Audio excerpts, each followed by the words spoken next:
The Coin Lady channel is glad to have you back. Today, we are going to have a conversation about global events. A brief discussion of cryptography will also be included. No coins needed culture. To that end, let's examine the situation. East Palestine's explosion has released toxic chemicals that are killing fish, and those chemicals are now making their way to the East Coast. The situation has worsened dramatically, and nobody from the Biden administration seems to care. In addition, a toxic rain cloud with a 200-mile radius is currently moving away from the site. Something more consequential is happening in East Palestine, Ohio, while the Super Bowl and UFOs continue to dominate the news. Toxic fumes were released last week after a train derailed in East Palestine, Ohio. The media has downplayed the crisis, and journalists are being detained for doing their jobs. According to hazardous materials expert Silk Cagiano, we basically nuked a town with chemicals so we could get a railroad open. While government officials attempt to reassure the public, sickness and death among animals should be front-page news. However, this is not the case. You know what though? Consider the Ukraine as a case in point. Oh, they'd spend all day covering this on CNN and Fox News. What a tragedy that is for the United States today. This occurred in the US state of Ohio. Next, consider this. Apparently Netflix has just finished filming a movie set in East Palestine in which a train crashes, releasing noxious chemicals into the atmosphere. The film is based on Don DeLillo's postmodern novel White Noise, which tells the story of a strange professor of Hitler studies and centers around the theme of death. Because suddenly they made a movie about it, and now it actually happened, perhaps we should pay closer attention to the films we watch. The same can be said about the World Economic Forum and its Agenda 2030. Foresight into the future is available in the form of retro films. Finally, here it is. In fact, it feels like we've stepped into a movie and are merely spectators at this point. Why in the hell would they blow up trains now? They contaminated a large area of farmland, killing livestock and threatening human lives. Journalists and cameramen are being detained. The least we can say is that it's highly suspicious. This is how they keep you preoccupied, though we just shot down a UFO. The sudden UFO chatter is because that's what viewers will focus on rather than digging deeper into the situation to find out the truth. They all wear red for good reason. They were all satanic traitors to the God of this world, serving that great red dragon. I was thinking the same thing as I watched the halftime show yesterday. Why red? I mean, the president further divided the country and the grammars by turning on the red lights behind him. I'm going to let you be the judge of that then. That, in my opinion, is openly satanic worship on national television. There was yet another UFO sighting in Michigan. U.S. General doesn't rule out alien suspicions. Am I wrong in thinking that they're practicing for an alien invasion? I mean, now because it's global. Blue Beam mission in 1994. Before his death, investigative journalist Sergei Minorit claimed the UN, NASA, and other government agencies were plotting to stage a tribulation by fooling humanity into believing in an alien invasion they never actually launched.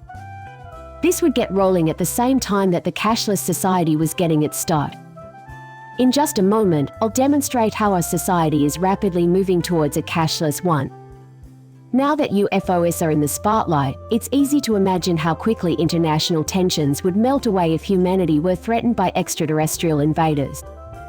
UN. General Assembly speech by Ronald Reagan, 1987. What makes us think we can't band together to fight back against the World Economic Forum, when we would all band together to repel an alien invasion? That's the part I just can't wrap my head around.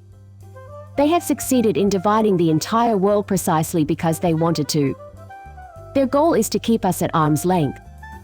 Clinton, Hillary, there needs to be a total ban on cash if we're going to win the war against global warming.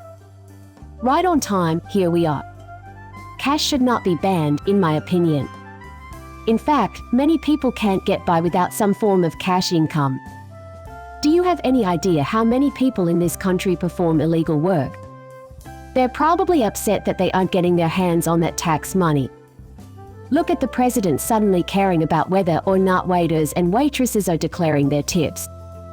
Really, it's quite pitiful. While the world's wealthiest people pay zero income tax. HRC is akin to the New World Order. Hall was quoted by the World Economic Forum. These demonic rulers plan to use a cashless society and mandatory digital IDs linked to a central bank digital currency, CBDC, to turn us all into feudal serfs under their iron fists. They use climate change as an excuse and try to portray it as a positive issue. We really do need to move towards a cashless society. To put it bluntly, you don't simplify life for anyone.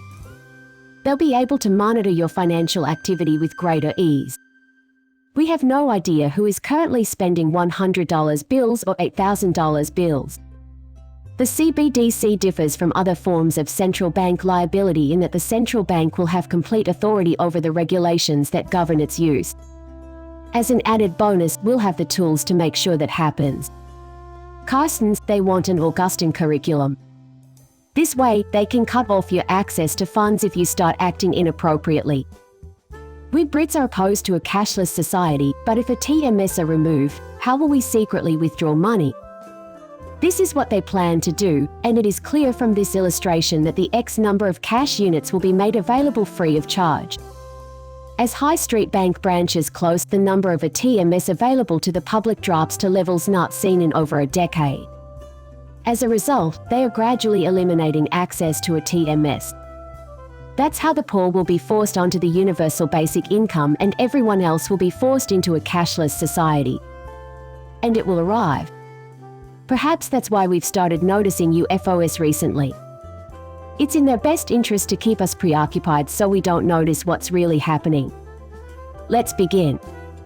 A year ago, BlackRock CEO Larry Fink speculated that the conflict between Russia and Ukraine could be exploited to hasten the widespread adoption of digital currency regulated by governments.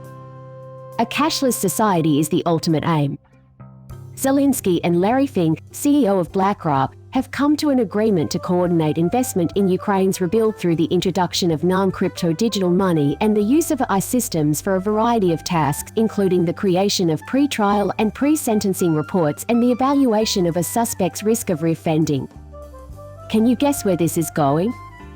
A cashless society comes first, and then the Neuralink, where your thoughts can be monitored and controlled. And this is where the winds of fate are blowing.